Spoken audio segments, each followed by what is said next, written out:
Hello everyone, my name is Mustafa Sibai and I will prepare educational videos for you in surveying and topography. Today we will talk about one of the most important topics in this subject, which is basics and principles in surveying.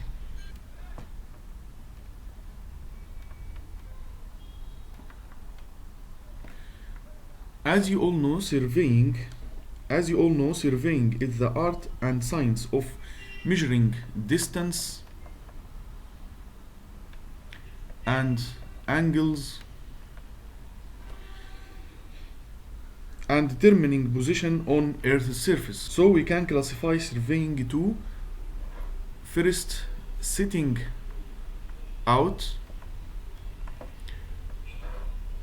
second layout. Okay, setting out is transfer information from site to paper with a suitable scale. Layout is the opposite of setting out, is transfer information from paper to the site. So if we want to setting out a building, we should draw it with an accurate orientation. To do this, we should directing it to a reference direction which calls north. We have three types of north. First, true or geographic north. What is the meaning of true or geographic north?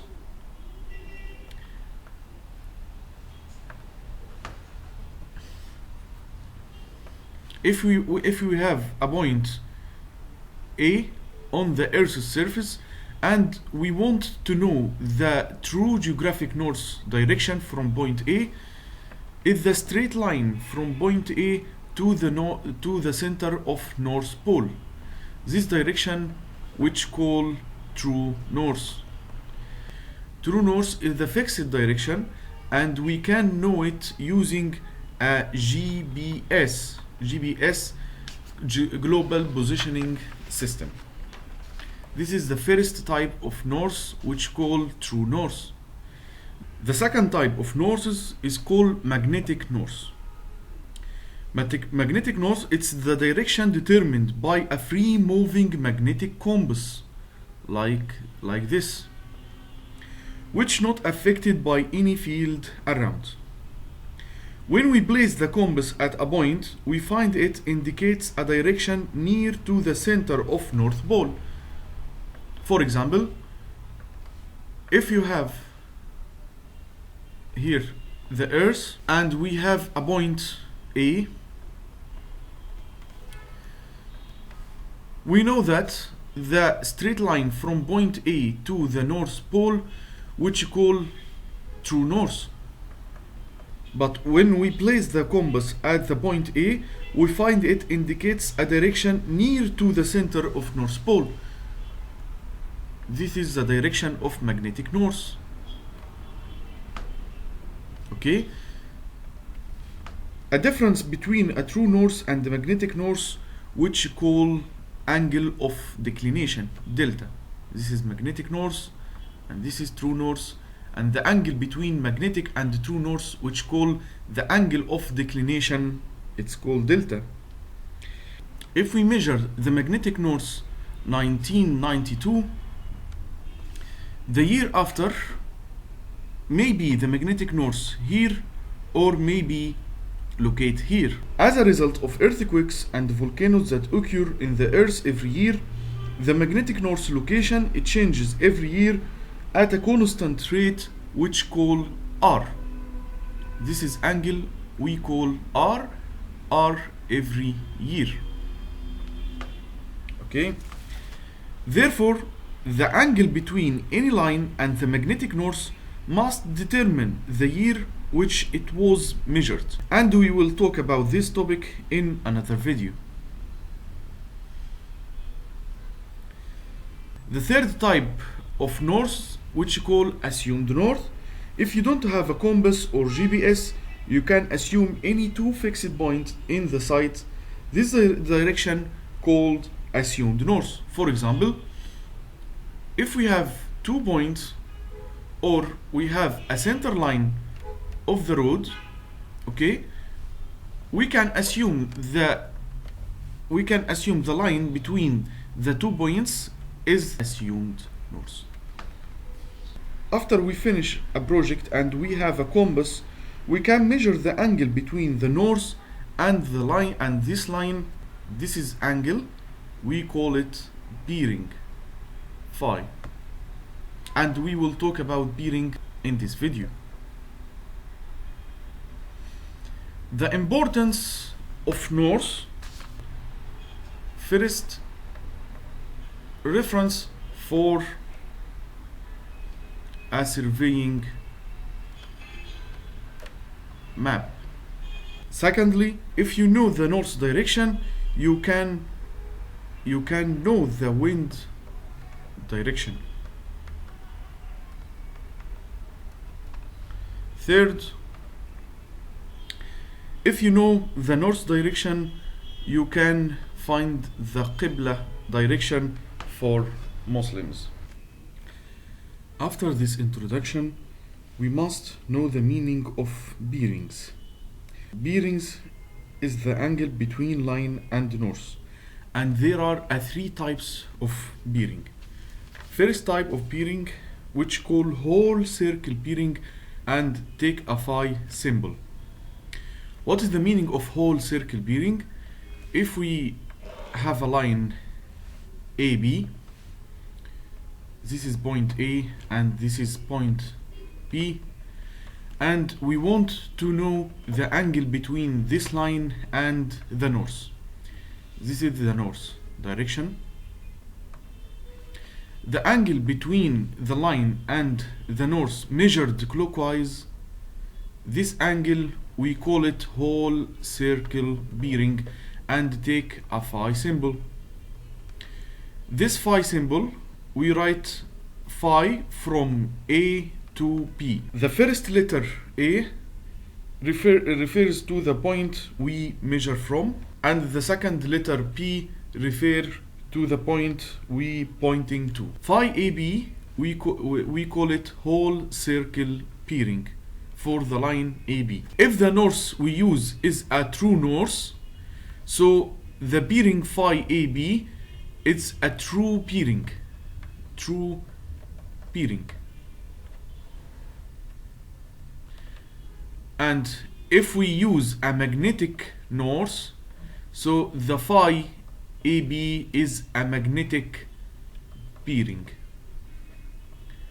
So the type of bearing AB, magnetic bearing. The range of the whole circle bearing, it's from 0 to 360 degree.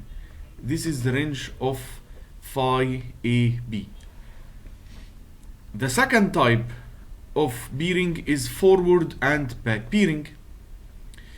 If we have a line AB and we want to know the bearing, we can measure the bearing from 2 points. If we measure the bearing from point A, this is the north, and the angle between the north and line measured clockwise, we call it phi from A to B. We can also measure this angle from point B. This is the north at point B, and this is the angle measured clockwise, we call it phi from P to A. Phi AB is the forward bearing for the line AB. This is the forward bearing for the line AB, but the angle phi BA is the back bearing for the line AB. And the relationship between the forward bearing and back bearing is phi BA equal phi from A to B plus or minus 180. Plus or minus according to the following: if the phi AB less than 180, so we will add 180. And if the angle phi AB bigger than 180, so we will subtract 180.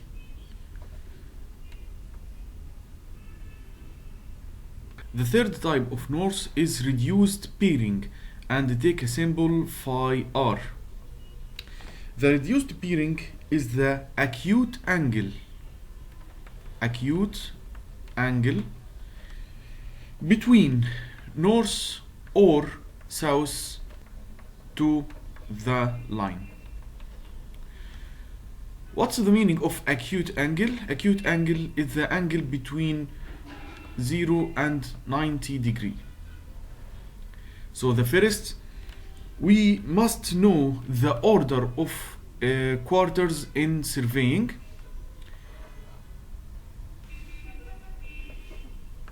There is a circle. The circle, we always divide it into 4 quarters. This is the north, and this is the east, this south, and this west. The north is the reference direction in surveying, so the angle in the north is called 0, and we moving clockwise, so this is 90 degree, this is 180, this is 270, and we went back again to north, there is 360 degree. So this is the first quarter, the second quarter, the third quarter, and the fourth quarter. If we have 4 examples actually. First, we have a line AB in the first quarter and line AB in second quarter, line AB third quarter, and line AB in the fourth quarter. The whole circle bearing for the line AB in the first quarter like this, phi AB, and in the second quarter measured clockwise, phi AB, and the third quarter measured clockwise, phi AB, and the fourth quarter here, phi AB. This is the whole circle bearing. Okay, where is the reduced bearing here? The reduced bearing is the acute angle from north or south to the line. Okay, this is the acute angle here from north. This angle we call it phi r from A to B. And the second quarter, there is the acute angle for the south. We call it phi r from A to B. And this is the acute angle from the south. We call it phi r from A to B. And this is the acute angle with north. We call it phi r from A to B. The relation between the reduced angle and the whole circle bearing is, in the first quarter we find that phi AB equal to phi r AB. This case in the first quarter only. In the second quarter we will find that phi AB equal 180 minus phi r AB. In the third quarter we will find that phi AB equal 180 plus phi r AB, and in the fourth quarter we will find that phi AB equal 360 minus phi r AB. So if you know the reduced bearing for a line AB and you know which quarter is located, you can find the whole circle bearing AB. We mentioned that the reduced bearing phi r AB is the range from 0 to 90 degree. So we have a 4 probability for this line. For example, if we have a line and its reduced bearing equal 40 degree, this line may locate in the first quadrant, may locate here 40 degree here, or in the second quadrant, or in third quadrant, or in the fourth quadrant. So you must measure which quadrant this line is located. So if this line in the first quadrant, we will write our angle like this, north 40 degree east. This is the first probability in the first quadrant. The second probability is in the second quadrant. We will write our angle like this, south 40 degree east. This is mean in the second quadrant. If the line in the third quadrant, we will write our angle like this, south 40 degree west. And if this line in the fourth quadrant, we will write our angle like that, north 40 degree west.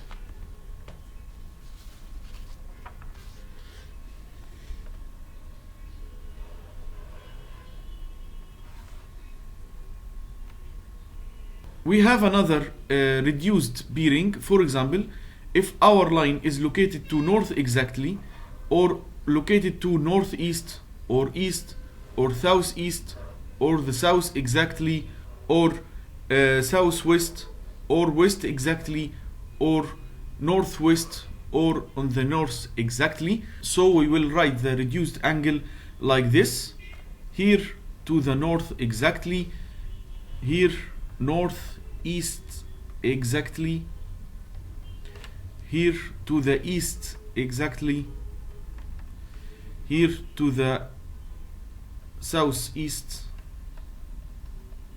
exactly, here to the south exactly, here to the southwest exactly, and here to the west exactly, finally to the west,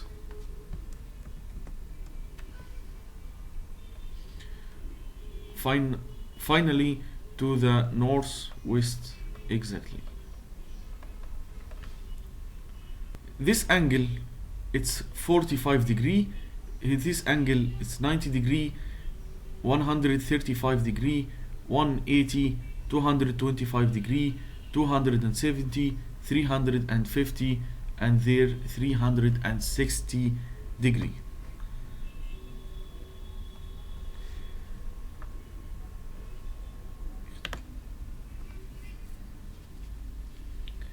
Let's take an example. Convert the following forward bearings for the line AB to its back bearing and to reduced bearing. For example, here 45 degree. Okay, if we have a line AB, its bearing is 45 degree, and we want to know phi BA.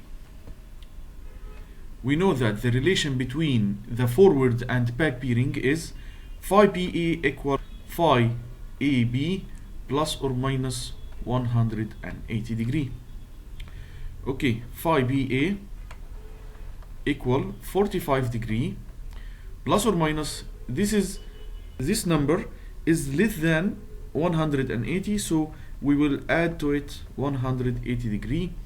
So the back bearing is 225 degree. We also want to phi reduced bearing BA. To convert the whole circle bearing to reduced bearing, we should first draw this line. This line is located to the third quadrant. This angle is 225 degree, and we want to know the reduced angle. Here is the reduced angle, is the acute angle between the line and the north or south. This is phi RPA. So phi RPA equal, from this geometry, equal 225 degree minus 180 degree. This is equal 450 degree, and in the third quadrant, so we will write S west.